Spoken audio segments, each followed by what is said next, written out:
We already divided everything, my aunt announced. You weren't invited for a reason? I was standing on my Aunt Carol's front porch, completely confused. I'd driven 3 hours to get here after my grandfather passed away last month. The whole family was supposed to be going through his house today, dividing up his belongings. But when I knocked on the door, Carol opened it with this cold expression I'd never seen before. What are you doing here, Tyler? Grandpa's house?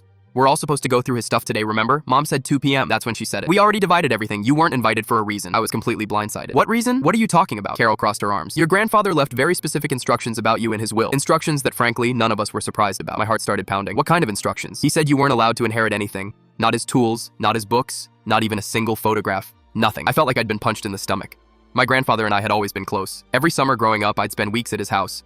He taught me how to fish, how to change a car's oil, how to build things with my hands. That doesn't make any sense. Grandpa loved me. We talked every week until he got sick. Did you really think nobody would find out? Carol's voice was getting louder. About what you did to him? What I did? Carol, I have no idea what you're talking about. She pulled out her phone and showed me a bank statement. $15,000. Withdrawn from his checking account over 6 months. All the withdrawals happened right after your visits. My blood went cold. You think I was stealing from Grandpa? We don't think it, Tyler. We know it. He was getting confused those last few months, forgetting things. You took advantage of that. I was shaking now. Carol, I never took a single penny from him. Not once. You have to believe me. The bank has security footage of you at the ATM using his card. That's impossible. I never had his card. But even as I said it, something was nagging at me. Those last few months, Grandpa had been asking me to help him with errands, getting groceries, picking up prescriptions, paying bills. He'd sometimes hand me his wallet and ask me to grab cash for gas money. Carol, wait. Yes, I used his ATM card, but only when he asked me to get cash for him. He'd tell me his PIN and send me to get money for groceries or whatever he needed. Right, and I'm sure you gave him every penny. I did give him every penny. Every single time. Carol shook her head. Tyler, he kept notebooks.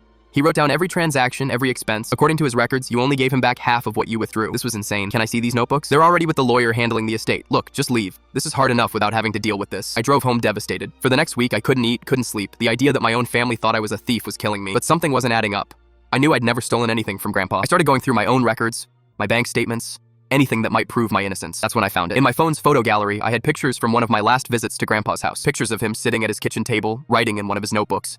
But in the background of one photo, you could see his kitchen counter. And there, clear as day, was a pile of cash next to a receipt from the grocery store. I zoomed in on the receipt. The date matched one of the ATM withdrawals Carol had mentioned, and the amount was exactly half of what I'd withdrawn that day. Grandpa had been splitting the cash, half for groceries, half for something else. I called my cousin Danny, Carol's son, who'd always been reasonable. I sent him the photo and explained what I thought was happening. Danny called me back an hour later, crying. Tyler, we found where the other half of the money was going.